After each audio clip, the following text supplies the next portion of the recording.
Paracha de cette semaine nous parle des Makot, comme c'est connu dans la Haggadah.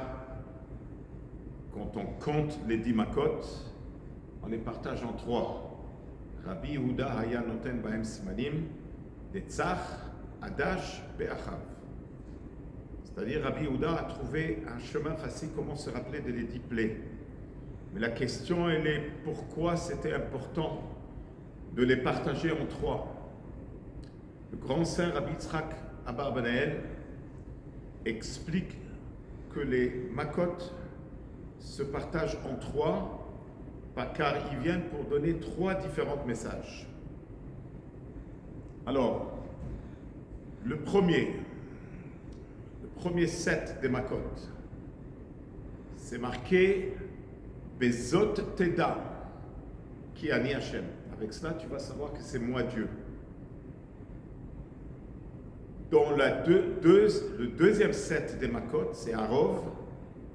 Il dit le man Teda qui ani Hashem bekerev haaretz. Je suis Dieu même ici-bas sur terre. Et Makat Barad, la grêle, il dit que tu saches qu'il n'y a pas comme moi sur cette terre. Les Makot n'étaient pas là juste pour casser l'Égypte, mais c'était surtout pour changer le monde, pour sortir les Juifs de l'Égypte, ou sortir l'Égypte des Juifs, que le Juif réalise qu'il y a un Dieu sur terre, avec tous les détails. Donc le premier cours, c'est de nous enseigner que Dieu, il existe. Alors, l'eau se transforme en du sang, les grenouilles qui remplissent l'Égypte, les poux qui est une créature que les magiciens ont dit, il n'y a que Dieu qui peut créer. C'est le doigt de Dieu, Etzba Elohim.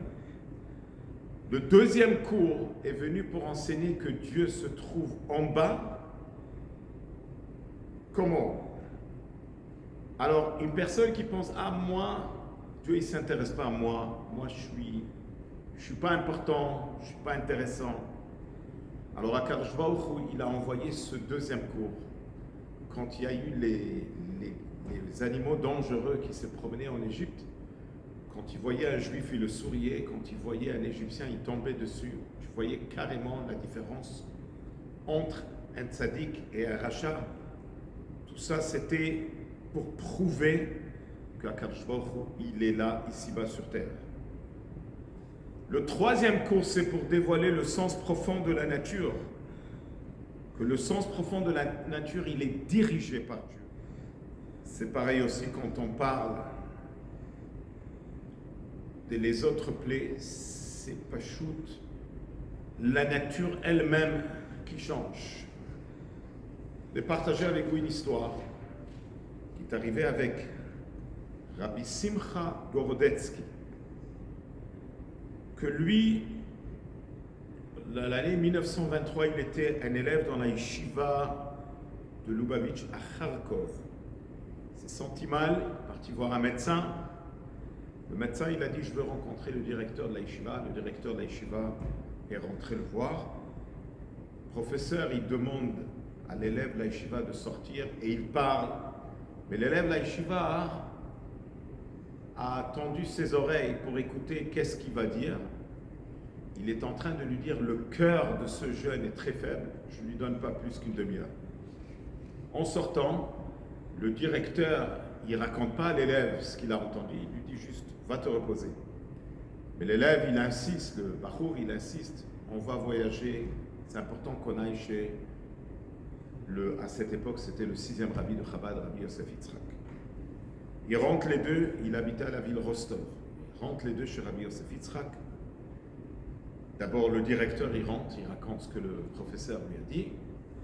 En sortant, c'est le bachour qui rentre, Rabbi Yosef Yitzhak, il dit, le directeur, il dit que toi, tu ne peux pas rester dans une yeshiva. C'est difficile pour toi de rester sur une chaise 16 heures. Eh bien, je vais te donner un nouveau ordre. Rabbi Simcha a passé le communisme. Et après 40 ans, il est monté en Israël, en l'année 1964. Le rabbi lui a dit d'habiter à Kfar Chabad.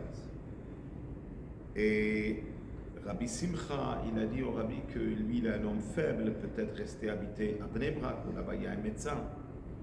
Rabbi lui a dit, celui qui s'est inquiété pour ta santé jusqu'à présent va continuer à s'inquiéter pour toi. 1984, 20 ans après qu'il est arrivé à Kfar Chabad, 61 ans après que le médecin l'a condamné, il est tombé et il a quitté ce monde. L'histoire de Rabbi Simcha trouve les 3 points fondamentaux qui étaient dans les makotes que les Égyptiens ont reçus. Qu'il y a un directeur à ce monde qui fait une différence entre un rachat et un chassid, que la nature en entier, c'est un théâtre des marionnettes qui est en train de se contrôler par un fil derrière le rideau. Shabbat Shalom.